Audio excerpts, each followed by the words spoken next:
حضرت امیر محمد اکرم آوان مد ظلہ العالی دارل عرفان منارہ ضلع چکوال میں سالہ سال سے قرآن و حدیث کے اوپر خطابات کر رہے ہیں اور سلسلہ نقشبندیہ اویسیہ کے مطابق لوگوں کو ذکر الہی کی تربیت دے رہے ہیں۔ وہ قرآن پاک کی تفسیر ترتیب وار بیان کر رہے ہیں۔ تفسیر قرآن کو وہ موجودہ ملکی اور بین الاقوامی حالات کے مطابق بیان کرتے ہیں۔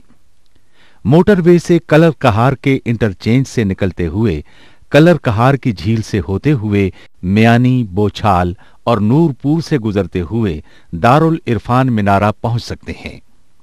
حضرت امیر محمد اکرم آوان نے بچیوں اور بچوں کی دینی اور دنیاوی تعلیم کے لیے سقارہ اکیڈمی کے نام سے ایک درسگاہ بھی قائم کی ہے، جس کا افتتاح ملک پاکستان کے صدر جنرل محمد ضیاء الحق نے اپنے دست مبارک سے کیا تھا۔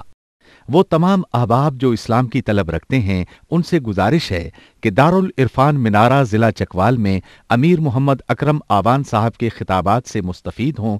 وہ ہر جمعے کو نماز سے پہلے بیان فرماتے ہیں۔ ہر ماہ کی پہلی اتوار کو ماہانہ اجتماع ہوتا ہے جس میں آپ خصوصی خطاب فرماتے ہیں اور پاکستان کے چاروں صوبوں سے احباب اس اجتماع میں شرکت کرتے ہیں۔ اس کے علاوہ یہاں سال میں 2 مرکزی اجتماعات بھی ہوتے ہیں، ایک رمضان المبارک میں اعتکاف کا اجتماع اور دوسرا جولائی اور اگست میں 40 دن کا اجتماع ہوتا ہے جس میں روحانی تربیت کی جاتی ہے۔ اپنا خون سیماب دے کر اتنا ہم کر جائیں گے، نام آقا کا چمن میں پھر رقم کر جائیں گے۔